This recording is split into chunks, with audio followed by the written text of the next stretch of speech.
SMT Nation, we are back. Nation, I sat through an entire investors conferences, this investor conference for AT&T. December 3rd, it was at, AT&T Stadium. Guys, sitting through these things is almost unbearable. They are so boring, but I do it because it's what we cover here on the channel. We like to know what these mobile network builders are doing, the home providers. So I sit through it and I take notes and I listen to all the things that these executives have to say. And then something that caught my eye, caught my ear, and it really left a lasting impression.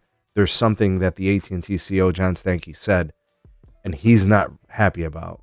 That really needs to be discussed, and we're going to do that in this video. Okay, so this particular topic covered in this video has to do with an AT&T weakness that we have speculated on. One of the questions that I would always ask is, why doesn't AT&T talk about business? There's consumer, and then there's business. Why don't they discuss it at all, ever? Why don't they disclose their numbers for business? Like how Verizon does business, lines added, net ads, business, fixed wireless access ads, subscriber ads. AT&T doesn't do any of those things. So why? And I've always speculated that it was because it was weak and they weren't doing well in it. This confirms it, right? John Stankey, the CEO of AT&T, spoke with what I perceive based on what I heard him say and how he said it and how it was kind of like delivered. He's not happy about business performance. So not AT&T for consumer. AT&T consumer is thriving, doing very well. They add tons of customers every quarter. Their business model seems to resonate with customers, new and existing, get the best phone deals, the fiber piece, all that's great. Specifically, the business side of the house is not doing well. I would venture a guess many meetings have been going on at AT&T, specifically within the executives to the business side of the house, that they need to up their game. And this has been evident to me for the last several quarters as they have avoided discussing it and providing numbers and insights into the performance. So now it all comes to this point. AT&T is going to be focusing on getting more share in business. If you think about it, Verizon has been winning in all of these different enterprise solutions, business grade solutions. Even T-Mobile has been taking business accounts. They are coming from somewhere. And I think some of the losses are coming from AT&T. Now, T-Mobile's a new entrant. They're new to it. So them getting a little bit of growth makes total sense. But AT&T hasn't really been growing there, and it's become pretty evident and clear. John Stankey was pissed. He was really down on this, you could tell.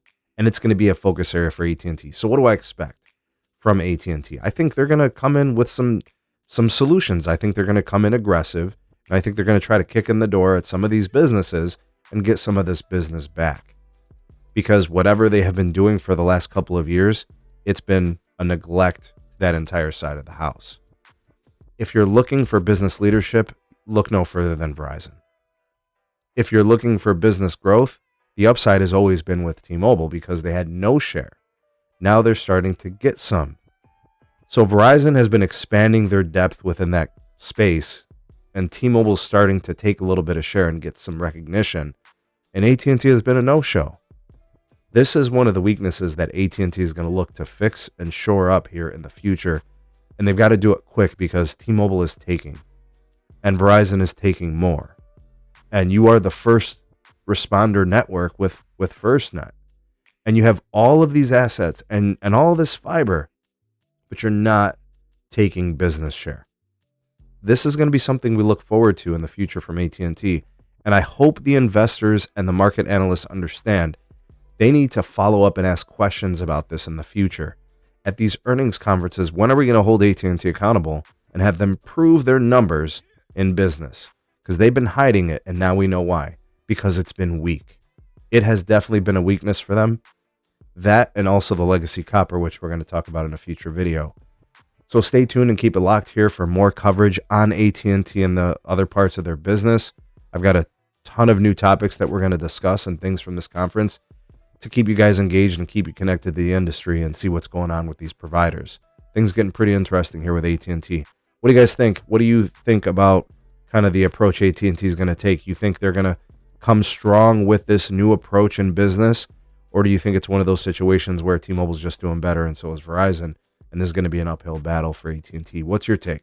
Sound off in the comment section below. You're the voice of the people, the SMT Nation. Let your voice be heard.